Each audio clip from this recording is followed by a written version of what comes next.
Did you just say that the Yellow Primordial has disappeared? That's right.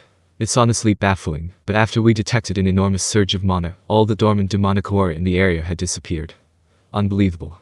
Having listened to Alice's report, Leon couldn't help but think he'd misheard. Leon's domain crossed paths with the spiritual world known as the Realm of Demons. It was a land covered in a thick impure aura of magicules, and powerful demons occasionally roamed the territory. If it were a demon without a host, Leon's Night Order could handle them, even if it were an archdemon. However, they had discovered the presence of some ancient demons dwelling within the area. One of them was an overlord that even Leon could not ignore. That demon was the Yellow Primordial, Jaune. Since she had yet to obtain a physical body, she had a limited range of activity. Consequently, Leon could not leave this land. She was simply too dangerous to be left alone. After all, no one else would be able to handle that vicious demon. She's a psychotic demon that fires off nuclear magic for fun.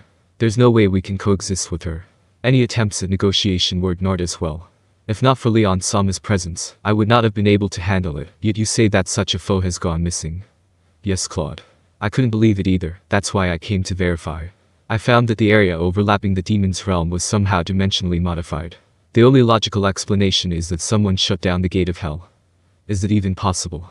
Hearing the words of Leon's top knight, Black Knight Claude, the strongest knight of the Golden Valley of El Dorado, Silver Knight Alvarez responded with agitation. Not only Leon, but all of this land's inhabitants were troubled by these demons. The fact that the culprit, the Yellow Primordial, had disappeared was incredible news. It was so unbelievable that they were all in shock.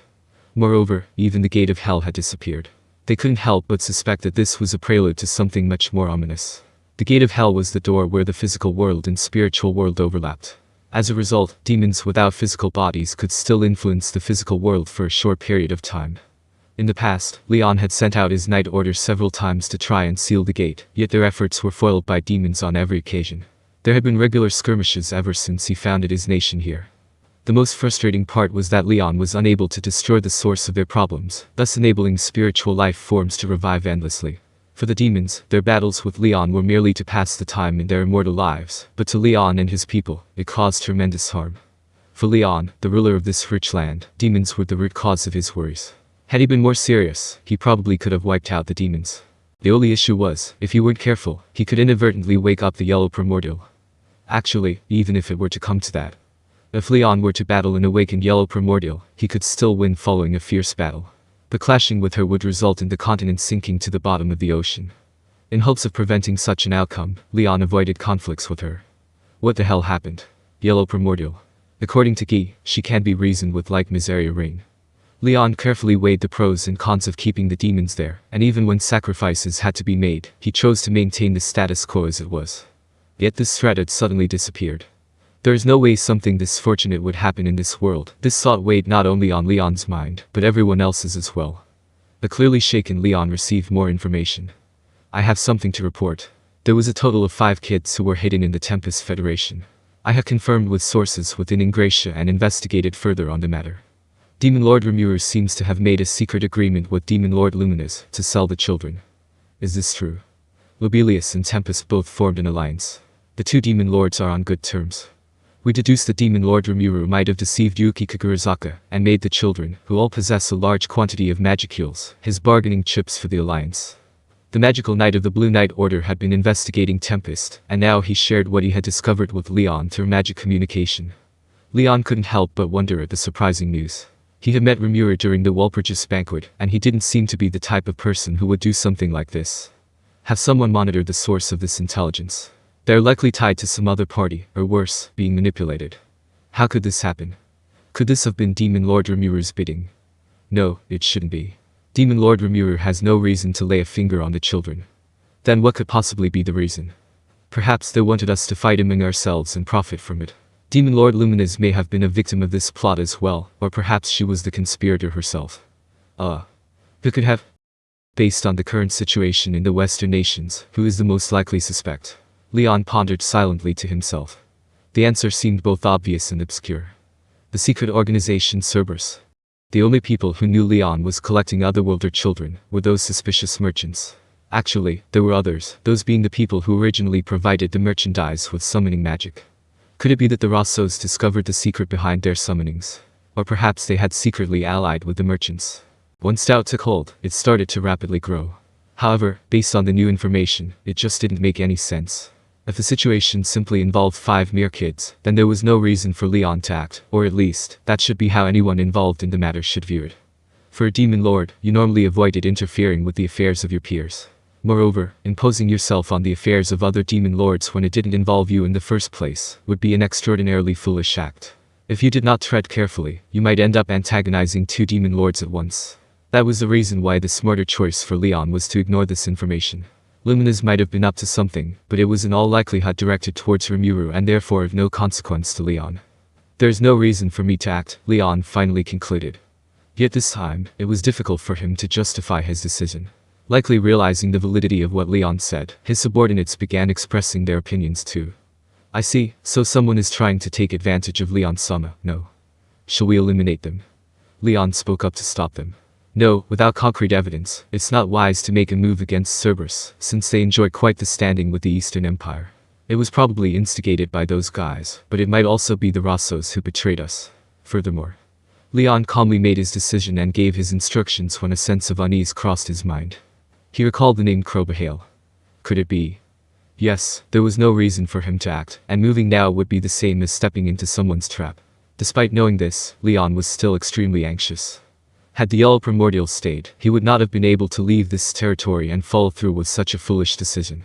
He probably would have made the logical choice without hesitation. Yet today. This is unbelievable, but for some reason, I feel like I must act this time. Leon had stopped in the middle of his sentence as his subordinates watched on. Alris and Claude spoke up. Your Majesty, we are all your loyal knights. We will heed and obey your every command. Indeed, even if you were to be more stubborn, we would not have any complaints. Please give us an order. We shall fulfill your wishes without delay. Everyone. The rest of the knight commanders followed their lead and voiced their loyalty to Leon. The disappearance of the Yellow Primordial may be purely coincidental, but Leon closed his eyes as he muttered. The next time he opened his eyes, a firm smile had emerged on his face. Then I shall heed your advice. I will attend to the matter myself. I'll trouble you all with the task of staying guard here. Yes, sir. On this land, the prosperous golden valley of El Dorado, the situation had changed drastically. Platinum Saber Leon Cromwell broke his long-held silence and raised his sword once more. That's it. Demon Lord Leon is on the move. As I've predicted, this Chloe isn't just any kid. She might turn out to be. Leon's end goal was not the children, but a specific someone from the other world. If this was bound by causality as well, Chloe was most likely the person who Leon was searching for. But Yuuki-sama, even if Leon is going to take action, it doesn't mean that he will dance to our score. He should be heading to Lubelius now, but I don't think he'll believe all the information we've leaked. He might get suspicious instead. I thought as much. However, the trade-off is worth it now that we've identified Leon's target. Yuuki revealed, seemingly satisfied. Kaguli and the others couldn't catch up with Yuuki's train of thought. Unable to figure out his scheme, they were rather disgruntled. I agree that Chloe is very suspicious, but do we really have enough evidence to make her a trump card? It's not really Yuuki-sama's style to wager on such uncertainty. You have a point.